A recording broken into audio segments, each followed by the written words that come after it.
Hey, what's good, guys? Welcome back to the channel. It's your boy Zen, and we are back at it again, man. And today I felt like I cooking in the lab a little bit, you know what I mean? While we sitting here waiting for Wilds, you know, I wanted to do something a little bit fun, you know, maybe not a little less sweaty. Anyway, so I decided to, let's make a para build, you know what I mean? So these builds that I'm showcasing now are all like my top 3 meta builds that I use, bro. Some for multiplayer, some for just, you know, regular use, some to be like, bro, I just want to literally freeze the monster to where he can't move, like, regardless what's going on, you know what I mean? So hopefully you guys like this content, bro. I ain't gonna lie, some of these builds, man, they make the monster not move like an inch. It's kind of crazy, bro. But anyway, man, if you guys like these builds, make sure you hit that like button, subscribe to your boy. I also stream on Twitch, so subscribe to me there as well, man. I'll catch you guys in the next one. As always, stay zen.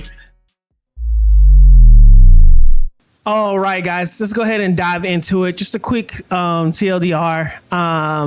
I provided timestamps in this video, so if you guys want to just jump to the showcase, you can. The builds will be shown there as well. But here I'm going to do a detailed explanation. So just give you guys a little fair warning if you're just here for the build and want to dip.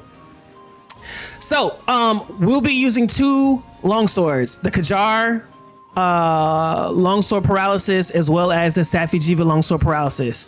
Both of these swords are interchangeable in these builds. So just so you know, be very easy, very simple. For the first build, it'll be 4-piece fatty, 1-piece Velkhana, Arch Temper Velkhana. The Arch Temper Velkhana greaves, or the legs, is what you'll be using, as well as head, chest, and arm beta of fatty, and then the waist will be the alpha of fatty. Taking a look into this really quickly, the jewel set will end up being attack 7, crit eye 7, agitator 7, paralysis attack 4, stun resistance, crit boost, weakness exploit, peak performance, and quick sheath 3. It'll be 2 recovery up, 1 evade window, critical status, which comes on your weapon.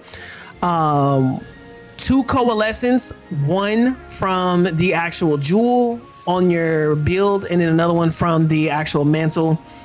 Clutch claw boost, blight resistance, which comes from your rocksteady mantle, and then latent power, which is just a jewel, a 2-star slot jewel I just threw on. You guys can interchange that any way you want to. So obviously you guys can min-max the way you want to, but this is the build that I use. This is the most comfortable high paralysis set that you can do. I recommend using this when you're doing multiplayer. You're gonna get a crap ton of stuns. The monsters is really gonna barely gonna move. Most monsters are gonna get para at least 2 to 3 times for sure during a hunt. I mean, if you're going up past that, dude, like, y'all really struggling with that monster, and so I recommend working on skill. But yeah, bro, you're gonna get, you know, on average 2 to 3 paras for sure. For sure. For me, when I fight TO in a 4-man hunt, I'll get about 3 for that one on a maybe a sub 6, sub 5 run. It's solid, bro. So good. Now on these builds with the Kajar Longsword, 2 things you need to know. Number 1, you are always going to do more paras with the Kajar Longsword because of critical status and the amount of para that's on the weapon. Hands down, no matter what we do for these 3 builds that I'm going to show you, hands down, that's going to do the most. 2, if you use the Kajar Longsword, it's going to suffer in damage, which is why you want to make up for that as much as you can. You can trade out the Rocksteady Mantle, which I would encourage you to do if you're a little more skilled. For the evasion mantle, because for the evasion mantle, if you dodge within the evade window, you'll get an attack boost, which will help you obviously increase your attack. So too easy. So yeah, this is the build. I'm gonna show you also what my augments are for this one. I use attack health regen for the Kajar paralysis. Reason being, obviously, because what I said, it suffers some damage, but you can always change it out to element if you want to. Just kind of boost your element just a little bit up to kind of squeeze out that fourth a para during the 4-man hunt if you want to. It'll kind of help, you know what I mean? So especially with the apothecary mantle. The reason why, in case you guys didn't know, we use the apothecary mantle is because it ups your status effects. So just something that I did. It's really good, solid work, bro. So you'll be able to run it from there. Now, once you do that, if you were to switch and you want to go to the Safi Jiva set, the Safi Jiva set, you'll get basically be the same build, but you'll get an extra 4 slot. And you will take that out and you'll put a Phoenix Medicine Jewel in. That will give you attack boost, everything that we had earlier, but it'll give you extra coalescence, which will give you that extra boost on top of what you already got for your paralysis, as well as a little bit more attack. So it's always good to have that, you know what I mean? Just a nice little set. If you don't want to add that extra paralysis and you want to use, I don't know, maybe like handicraft or something, that's, you know, always an option too. You can min max this, bro, but this is just a basic build for you to really operate from that you know you're going to get good status. Everything's replaceable all the way, I would say, from attack boost all the way to quick sheath.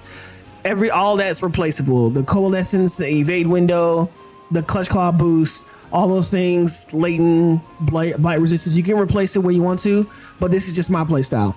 I have the recovery up in there because it helps you keep your peak performance up as much as possible. So if you get any kind of chip damage, maybe you get spit on by Nami randomly, you know, it helps, you know what I mean? So this is the build. Just know that every build that we do from this point out, if you add to Safi, you're just gonna get an extra 4 slot jewel and it's gonna do more damage. I encourage you, if you're gonna use this set with the Safi, Safi's good to increase your damage on the monster. So you're not there all day. You're not gonna do as many pairs. You're probably gonna do maybe a 3/4 to a half amount of the pairs that you would do with Kajar. So like on a 4-man hunt, you're probably gonna get like close to like 2, solid 2 pairs. If it's really long, maybe 3. But for a 3-man hunt, you're gonna get about 3 to 4 pairs, as long as you're hitting the monster consistently. If you're doing Kajar.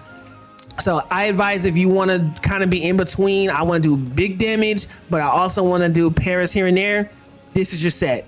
If you want to do more pairs than you do damage, and kind of want to be a CC longsword main, then the Kajar would be better for these fatty builds.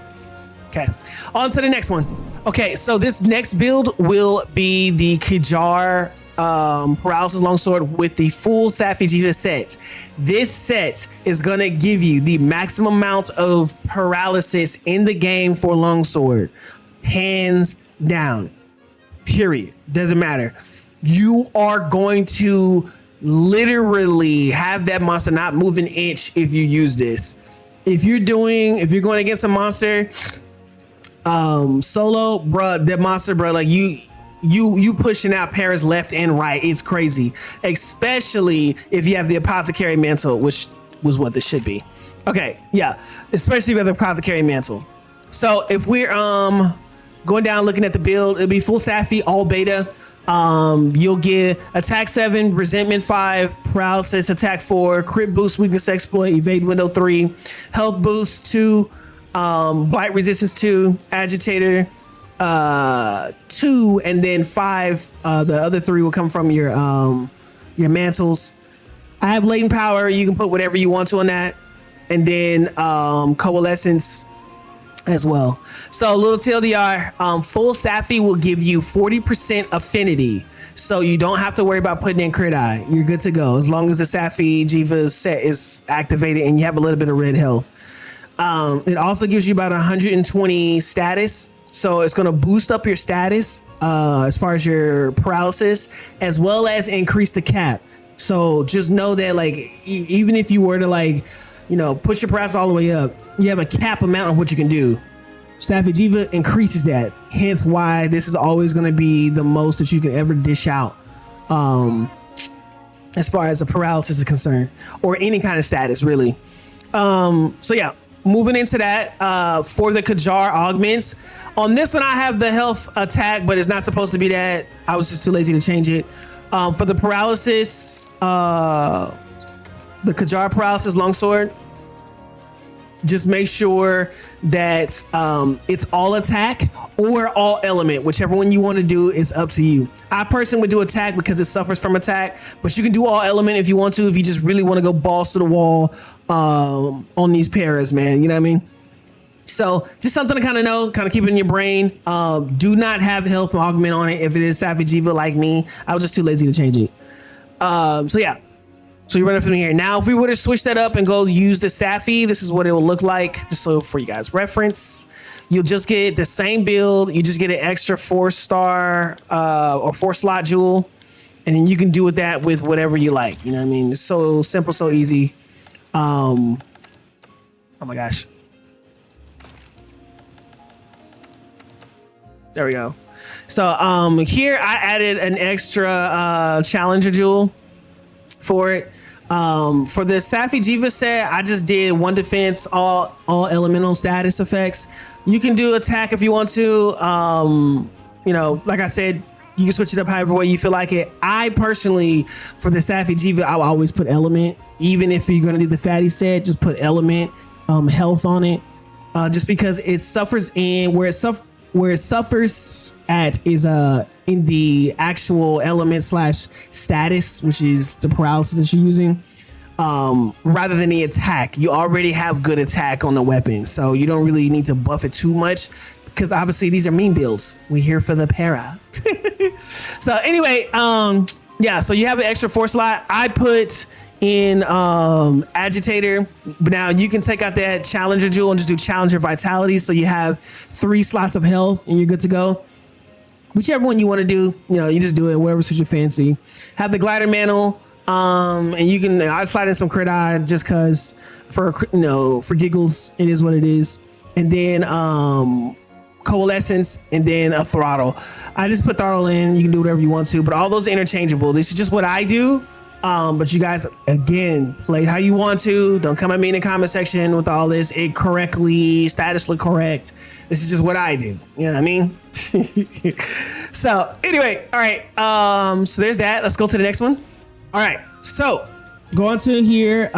This next build will be hybrid between Safi and Fatty. It'd be 3-piece Safi, 2-piece Fatalis. The Fatalis waist will be alpha, and then everything else from Safi to Fatty will be beta. We use the Kajar Longsword, obviously. It's interchangeable with Safi, like I said, obviously. This one will give you half of what Safi will give you and half of what Fatty will give you, which is why this is so good. If you want to do a tad bit more damage, as well as give a lot of paras, this is a good hybrid. It ain't an easy build to play, I promise. You'll see in the showcase. But nonetheless, you're gonna do a crap ton of paras. It's so good. So attack 7, agitator 7. The reason why we have this fatty on it gives the agitator secret. So, you know, boom, we got that. Crit eye 5, because now if you're doing half of Safi, it gives you, instead of 40% affinity, it gives you 20%. So you still got to make up for that. Hence why we have crit eye. Also, it only gives you 60 extra status rather than 120 like it did in the other. So just know that as well. We have the resentment 5, paralysis attack 4, crit boost 3, weakness exploit 3, window to blight resistance 1, but 2 from the mantles. Critical status, I don't know why I got Slugger on, and it shouldn't even be the evade. It should be apothecary, my bad. Ugh. I gotta fix that. But you can interchange that out with the evasion if you want to, if you just want more damage. Just know that. I would personally, if I'm gonna change out one of these mantles, I would change out the Rocksteady personally, just because the apothecary just gives you, it boosts your status for their weapon. So just so you know, I would keep the apothecary, change out the Rocksteady to evasion. It's up to you however you want to do it. So yeah, so that would be it, bro. It's so easy, so simple, real chill build, bro. But it ain't for the weak. Trust, it ain't for the weak. That build is where if you just balls to the wall, I just don't want the monster to move. I just want to see how many I can get memes. I encourage you, if you want a more comfy set, just stick to the fatty build that I showed you in the beginning. You're good to go. But if you want to be a little bit more ballsy, that's it. Okay, so if we're going to switch that out with the Safi Jiva paralysis longsword, this is what it's going to look like. So from here, I just put that 4 slot extra that you get. I just added handicraft.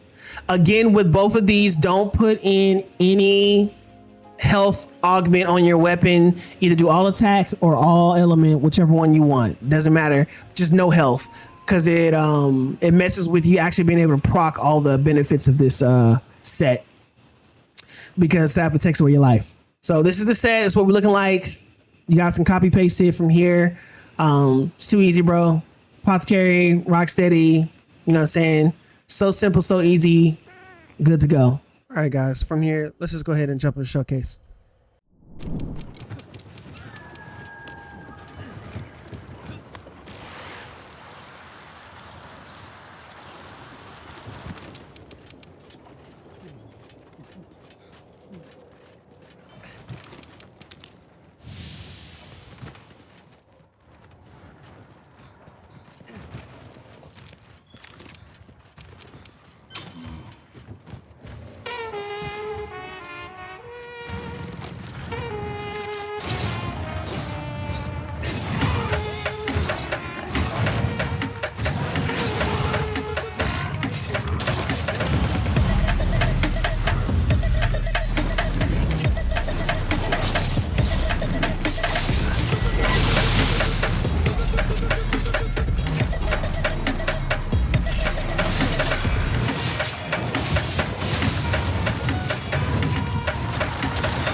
Mm-hmm.